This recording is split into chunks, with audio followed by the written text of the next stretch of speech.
last few years, Spombs have really grown in popularity.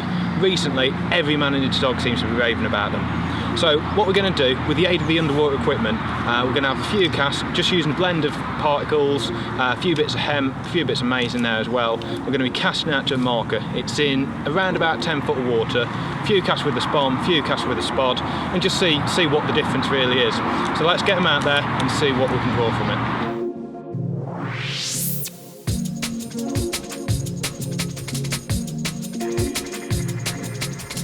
Starting off with the spod, you can see that the force of the cast holds in all but a few of the particles, and once the buoyancy of the nose cone kicks in, it then deposits its contents. It falls through the water in a neat column, and even here in 10 foot of water, you'll see that it lands in a neat concentrated pile.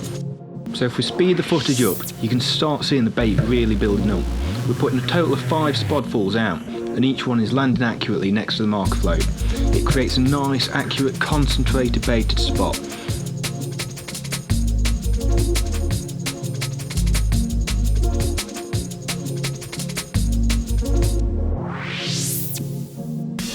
So moving on to the spomb, you can instantly see how much more aggressive it is on impact with the water.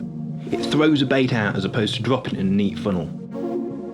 If you watch as the bait falls through the water, you'll see the initial clump of bait falling down and landing on the bottom.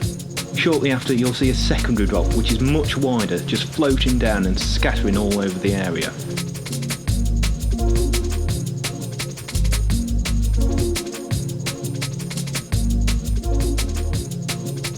Once again, we're going to speed up the footage here so you can watch the spot really building up. We use 5 of the large spombs, and you can see it gives a lot wider covering of bait, but it's also a lot thinner, a lot more gaps in the middle.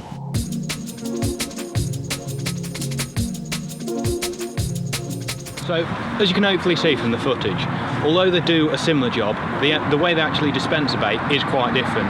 You can see that the spod actually keeps it nice and tight in a more of a funnel coming down through the water, whereas the spomb properly explodes on the surface and spreads it out a lot more.